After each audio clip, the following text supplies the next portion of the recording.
তারেক রহমান সাহেবের জিস্ট বক্তব্যের মূল কথাটা ছিল আপনাদের নমিনেশন দিয়েছি, আপনারা বিজয়ের জন্য সকলে ঐক্যবদ্ধভাবে ধানের শীষের পক্ষে কাজ করবেন।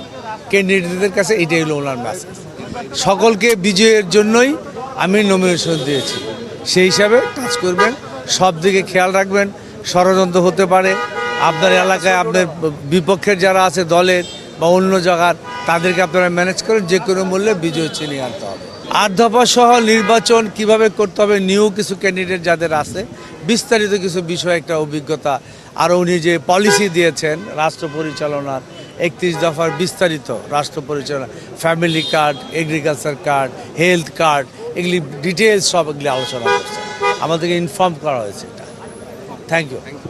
আমাদের চেয়ারম্যান সাহেব শুধু একটাই নির্দেশনা দিয়েছেন যে আমাদের ধানের শীষে কীভাবে জয়যুক্ত করতে হবে, সেই জন্য সকলকে সুন্দরভাবে কাজ করতে বলছেন এলাকায়। আর জি, ওটা আমাদের এগুলো আমাদের প্রতিশ্রুতি আমাদের চেয়ারম্যান সাহেব দিয়েছেন, এবং আমরা যদি ক্ষমতায় যেতে পারি ইনশাল্লাহ আমরা এগুলো বাস্তবায়ন করার চেষ্টা করব। এগুলো জনগণের কাছে পৌঁছে দিতে বলছেন আর কি। সেটা তো আছেই, সেগুলো তো স্বাভাবিকভাবেই যে আপনার দাঁড়ে দাঁড়িয়ে না গিয়ে তো পৌঁছাতে পারবেন না, যেহেতু ইলেকশন কমিশনের যে আইনটা হয়েছে বর্তমানে, সেই আইন অনুযায়ী আমরা মিটিং মিছিল করে বলতে পারবো না। সো আমাদেরকে বাড়ি গিয়েই বলতে হবে। ওটার ভিতরে মানে প্রচার সামগ্রী যে কীভাবে আমরা করব, ওই ইনস্ট্রাকশন হলো, ওর ভিতরে খারাপ কিছু দেয়নি। আমাদের নির্বাচন কমিশন কর্তৃক ঘোষিত ত্রয়োদশ জাতীয় সংসদ নির্বাচন উপলক্ষে আগামী 12 তারিখে যে নির্বাচন হতে যাচ্ছে, আমাদের আজকে 300 প্রার্থীর মধ্যে 100 প্রার্থী আমাদের 3টা ডিভিশন আজকে ডেকেছে। আজকে ঢাকা, ময়মনসিংহ এবং আমাদের ঢাকা, ময়মনসিংহ এবং আমাদের বিভাগ ডেকেছে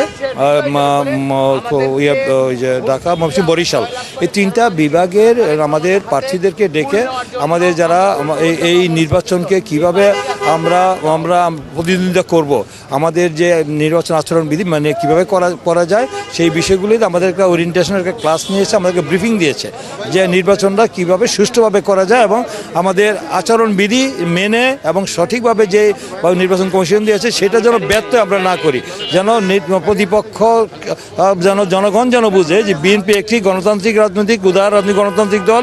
আমরা জনগণের এই যে তারা 17 বছর যে ভোটাধিকার যে বঞ্চিত ছিল, তারা জনগণ যেন নির্ভয়ে নির্বিঘ্নে তাদের পছন্দের দল, পছন্দের প্রার্থীকে ভোট কেন্দ্রে গিয়ে তারা তাদের প্রার্থীকে বিজয়ী করে একটা জনগণের সরকার, এই রাষ্ট্রের ভূখণ্ডের দেশের মালিক এদেশের জনগণ, তাই জনগণের ভোটের নির্বাচিত প্রতিনিধিরা যেন নির্বাচিত হয়, সেই জন্য আমাদের ভূমিকাটা হতে হবে অত্যন্ত স্বচ্ছ নিরপেক্ষ, এবং আমরা আইন মেনে যেন আমরা চলি, আমরা যেন কোনো রকম কোনো আইন নিজের হাতে তুলে না নেই, আর যেন কোনো রকম মানে আইনের যে নিয়মের ব্যত্যয়, বিশেষ করে নির্বাচন কমিশন গঠিত যে আচরণবিধি দিয়েছে সেই আচরণবিধি মেনে সঠিকভাবে যেন আমরা নির্বাচনটা করি, সেইভাবে কীভাবে কৌশল, কীভাবে আমরা ভোট চাবো, ভোটারদের কাছে যাব, এইসব বিষয় নিয়ে আলোচনা করেছি।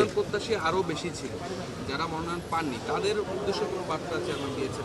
না, তারা বার্তা তো উনি অনেক আগেই বলে দিয়েছেন যে সবাই মিলে ঐক্যবদ্ধভাবে কাজ করতে হবে, যারা তাদেরকে অন্যভাবে সবাইকে প্রোভাইড করা হবে। অনেক বড় দল প্রতিদ্বন্দ্বিতা থাকবে, একাধিক প্রার্থী রয়েছে যারা পায়নি, তাদেরকে অন্য জায়গায় সেখানে প্রোভাইড করা হবে। আরও বড় দল, আমরা যদি জনগণ আমাদেরকে দেশ পরিচালনার দায়িত্ব দেয়, বিএনপি যে জনরাষ্ট্র গঠনের সুযোগ পায়, দেশ পরিচালনার দায়িত্ব জনগণ দিয়ে, তাহলে অবশ্যই আমাদের অনেক সুযোগ আছে তাদেরকে প্রোভাইড করা। যারা মনোনয়ন চেয়েছিলেন, যারা পাননি, বড় দল সেখানে তাদেরকে ডিসেন্ট্রালাইজ করে বিভিন্নভাবে তাদেরকে মূল্যায়ন করার অনেক সুযোগ আছে, সেটা উনি অবশ্যই দলের পক্ষ থেকে তাদেরকে মূল্যায়ন করা হবে।